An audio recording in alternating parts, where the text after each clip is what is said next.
conference final, under a minute to play, and Obi Toppin looking to put a stamp on the Pacers' lead and instead leaves them with a dagger as the Pacers are one win shy of their second NBA Finals appearance in franchise history.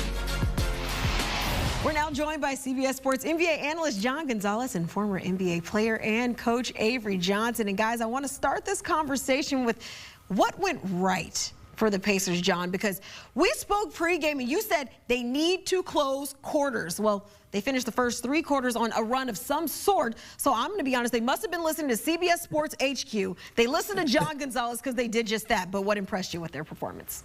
Yeah, I mean, they closed quarters. That was one thing, right? The first 3 quarters especially. They were up 13 or 11 going into the fourth, and they finished by winning by 11. So, yeah, that worked out. But what impressed me most, obviously, was Tyrese Halliburton. I mean, a massive triple-double where he goes for 32, 12 rebounds, 15 assists. Keanu, he had 4 steals. And by the way, and I know Avery's going to love this, no turnovers. He was spectacular tonight. He almost had a triple-double at the half. We talked about both Tyrese Halliburton and Pascal Siakam not really showing up in the fourth quarter of the last game when they allowed the Knicks to come back from down 20. Well, tonight, both of them showed up in a big way. It wasn't just Halliburton with that triple-double. Siakam hit some big shots in the fourth quarter as well. He finished with 30 points. He was super efficient. And then just to bring it back to Halliburton, it wasn't just him scoring those rainbow threes, the distribution, the no assists. He had Obi Toppin for what was essentially the 3 that salted the game away. That was a big-time player in a big-time game with big-time moments, and now the Pacers have a stranglehold on this series, up 3-1.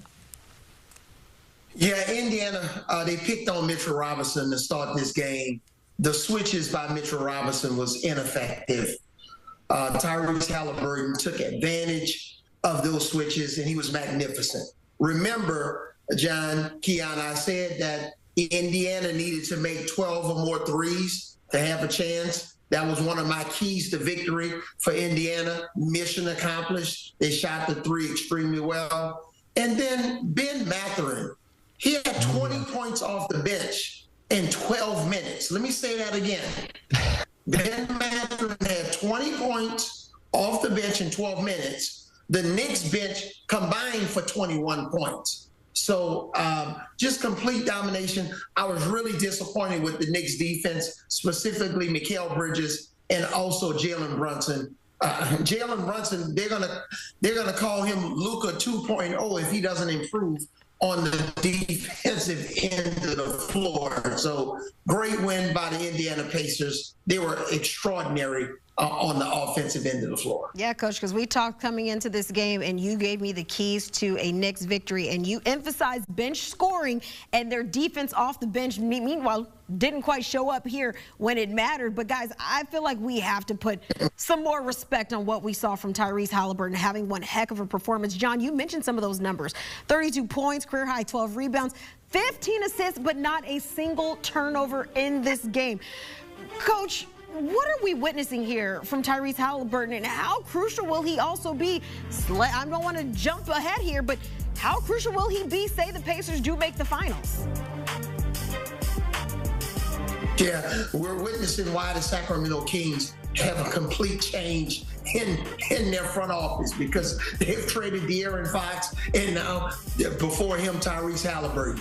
Just think about this. De'Aaron Fox and Tyrese Halliburton were backcourt mates with Sacramento. We're witnessing a young man that has a tremendous future, who's going to be a consistent triple-double threat, similar to what Russell Westbrook was during his prime of his career, with somebody that has a much better outside shot, and maybe not as athletic as Russell Westbrook, but we're looking at a young man that very well could be the starting point guard on our next Olympic team. He'll go from the 12th man to the starting point guard, because he's that good, and he's such a joy to watch. I think what we're witnessing is somebody stepping forward and going, a lot of other players in this league get attention.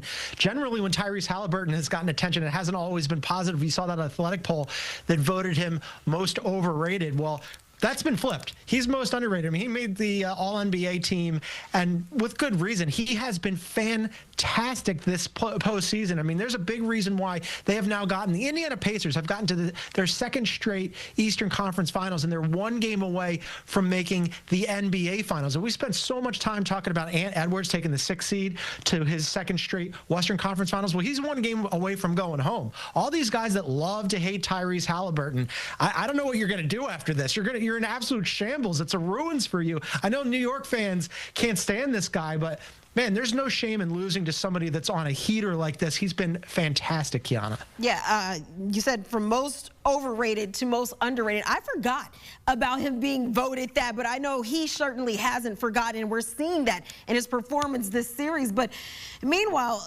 Coach, you said all of the pressure was on the Knicks coming into the night. You emphasized how they needed to stay away from those scoring droughts, but it wasn't just that. Their defense seemed to falter at points there in the fourth quarter.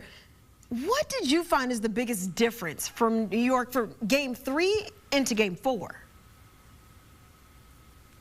Just the switches on defense. They're getting baited into switching when they don't even really need to switch.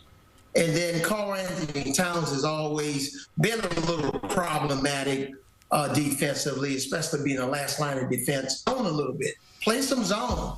Mix up his own defense. Just make Indiana, play a little bit differently. Keep them all balanced.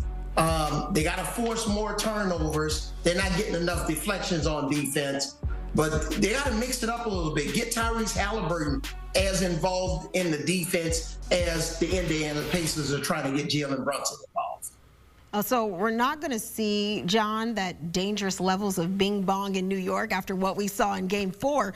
But we saw Cat still holding on to his right knee, going down after that happened in the fourth quarter.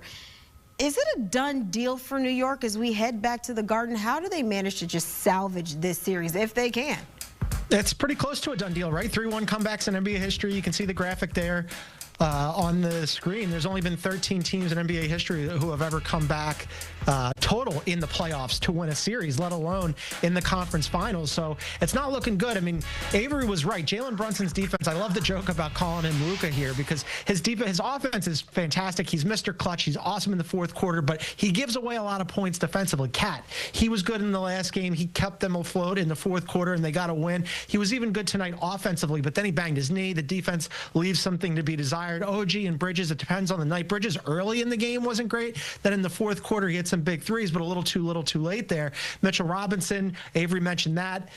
He was getting exposed. Their bench got absolutely crushed by the Pacers. Mathurin almost outscored them single-handedly. And then the turnovers, the Knicks have been sloppy with the ball. They gave up the ball 17 times, which led to 20 points for the Pacers. I'm just like rattling off a whole bunch of things that the Pacers have done well, not just tonight, but in this series, and that the Knicks have not done well. So it's not completely over. They could absolutely win this game in front of their home crowd. Game 5, I'm sure the Garden is going to have a lot of energy behind it. But in terms of the series, the odds are really long on them winning this thing. Yeah, and you can't give up 43 points in the first quarter. You utilize so much energy. I mean, defensively, slow the game down. Get your defense set. Your defensive transition is predicated on your offense. Take quality shots. Don't shoot bad shots early in the first quarter. Get your defense set. Keep this team out of transition, and do not get allowed to get baited into those switches where Mitchell Robinson is guarding Tyrese Halliburton and he's just launching those threes over and over again or breaking down your defense. Keep Mitchell Robinson inside. I don't know why he's guarding point guards above the three-point line. Yeah, it's not all over, but I mean, I would say at least what we saw in Game 4, a lot of mistakes and sloppy play also hindering the Knicks. They'll need to clean all that up by Thursday, at least heading back home and hoping that maybe that home court advantage can be on their side. But as always, Avery Johnson, John Gonzalez, fellas, we appreciate you guys stopping by with the insight. And if you want more insight, well, make sure you check out the Beyond the Arc podcast. John Gonzalez joined by Bill Ryder as they do a deep dive into the postseason, the conference finals, and beyond. Download and subscribe wherever you get your podcasts. And from the hardwood to the ice, it's a similar scene. Game 4. We got highlights and reaction between the Oilers and Stars. That's coming your way next. You're watching